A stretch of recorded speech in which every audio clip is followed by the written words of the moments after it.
ఏర్పాటు చేసిన ఈ సమావేశానికి సభాధ్యక్షత వహిస్తున్న శ్రీమతి శ్రీనారాయణ గారికి ప్రత్యేకమైన కృతజ్ఞతలు అభినందనలు తెలియజేస్తున్నాను.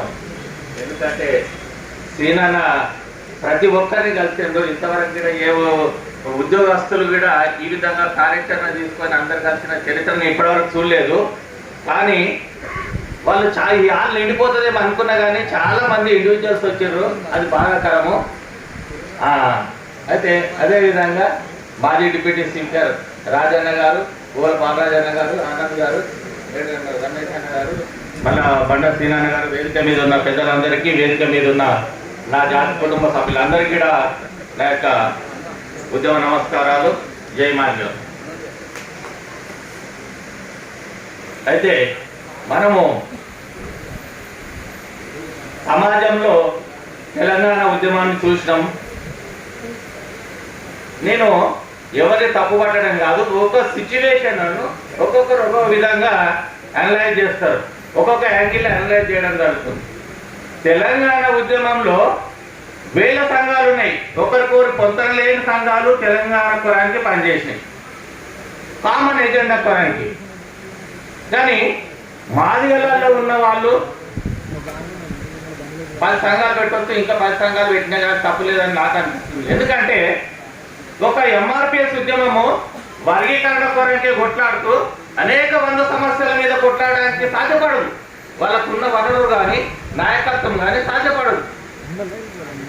ఇప్పుడు వచ్చిన సంఘాలు కూడా ఉద్యమాల నుంచి ఎవరు పక్కకు పోలేదు, ఉద్యమ ఎజెండాల మీద, డిఫరెంట్ ఎజెండాల మీద పనిచేయడం జరుగుతుంది. ఇట్లా వాళ్ళందరినీ కూడా ఒక వేదిక మీదకి తీసుకురావాలని చెప్పేసి తెలంగాణ మాజీ సంక్షేమ సంఘం డైరీ రూపంలో ప్రతి సంవత్సరం గత 4 సంవత్సరాల నుంచి పనిచేయడం జరుగుతుంది. డిప్యూటీ మన సీఎం గారు రాజన్న గారు కూడా 2-3 సార్లు ఆవిష్కరణకు కూడా రావడం జరిగింది. మాదిగలందరినీ మనము విడిగా ఉంటే కాదు, మన సంఘాలు పెద్ద పెద్ద లక్షలాది మందితో సమావేశాలు పెట్టని అవసరం లేదు. ఒక మందకృష్ణ గారు, ఒక డిఎఫ్టీ విశారదన్ గారు, ఒక ఆర్ఎస్ ప్రవీణ్ కుమార్ గారు, ఇటువంటి అందరూ అన్ని పార్టీల వాళ్ళు ఒక వేదిక మీద నిలబడితే పెద్ద వైబ్రేషన్ వస్తుంది.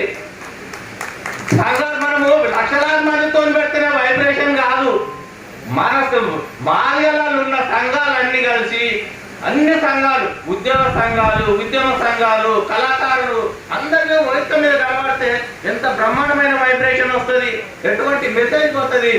ఇటువంటి దానికి శ్రీనారాయణ గారు చొరవ తీసుకున్నందుకు వారికి ప్రత్యేకంగా కృతజ్ఞతలు, ధన్యవాదాలు తెలియజేస్తున్నాను, మేధావుల ఫోరం వారికి. అదేవిధంగా ఉద్యమాలు చేస్తున్నప్పుడు ఎవరికి బాధ్యత ఉండాలి, ఎవరికి వెసులుబాటు ఉంటుంది? విద్యార్థులకు టైం ఉంటుంది, కానీ హాస్టల్లో ఉంటారు. రేపు ఉద్యోగాలు ప్రకటిస్తే ఎవరికి వస్తాయి? విద్యార్థులకు వస్తాయి. విద్యార్థుల పాత్ర ఎంతుంది? పిహెచ్డీ చేస్తారు, పీజీ చేస్తారు. మరి ఆలోచన విధానం ఎట్లుంటుంది? కూలి పని చేస్తాడు, హైదరాబాద్ వచ్చి రోజు 1000 రూపాయలు సంపాదిస్తుండు.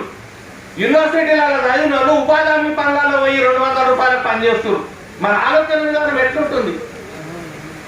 ప్రభుత్వం అనేక సంక్షేమ పథకాలు ప్రారంభిస్తుంది. మీరు సంక్షేమ పథకాల మీద మనం ఒక అప్లై చేసుకొని ప్రభుత్వాన్ని మనకు సంబంధించిన రిప్రజెంటేటివ్స్ ఉన్నారు, వాళ్ళకి పోయి రికమెండేషన్ చేపించుకొని చేసుకోవాలి. మన ఉద్యమాలు ఎటువంటి ఉద్యమాలు చేస్తున్నాము? వర్గీకరణ ఉద్యమం చేస్తున్నాం, మిగతా ఏ ఉద్యమాలు చేస్తలేము. వర్గీకరణ ఉద్యమాన్ని ఎంతమందికి అది మనము స్పేస్ ఇస్తుంది? కాశీం గారు మాట్లాడేటప్పుడు సంతోషం, కానీ ఉద్యోగస్తులలో వర్గీకరణ మీద ఉద్యోగాలు పొందిన వాళ్ళు ఎంతమంది కాశీం గారు లెక్క మాట్లాడుతున్నారు, సాటిస్ఫై చేస్తున్నారు, తమకు వచ్చిన జీతంలో ఎంత సమాజానికి కొరకు ఖర్చు పెడుతున్నారు. ఇది మేధావుల కొరం. మనము ఓన్లీ సన్మానం చేసుకోవడం కాదు, మొక్కుబడిగా మాట్లాడడం కూడా కాదు. శ్రీనారాయణ ఇక్కడ రిక్వెస్ట్ చేస్తున్నా, మీరు సన్మానాలకు చాలా తక్కువ టైం ఇచ్చి, ఇప్పుడు వచ్చారు మన సమాజం నుంచి 3 ఎమ్మెల్యేలు వచ్చారు, వాళ్ళ అభిప్రాయాలు విందాం. అందరూ ఉద్యోగస్తులు ఉద్యమాల నుంచి వచ్చారు, వాళ్ళ ఒపీనియన్ వినండి. మీరు మనం మొక్కుబడిగా చేస్తున్నాం, ఇది 300 నిమిషాలు సభ సక్సెస్ అయిపోయి వెళ్ళిపోవడంలో పర్పస్ కాదు. మనము వాల్యుబుల్ సజెషన్స్, ఇప్పుడు రిప్రజెంటేటివ్స్, మన కులం నుంచి వచ్చిన రిప్రజెంటేటివ్స్ మన ఒపీనియన్ తెలవాలి.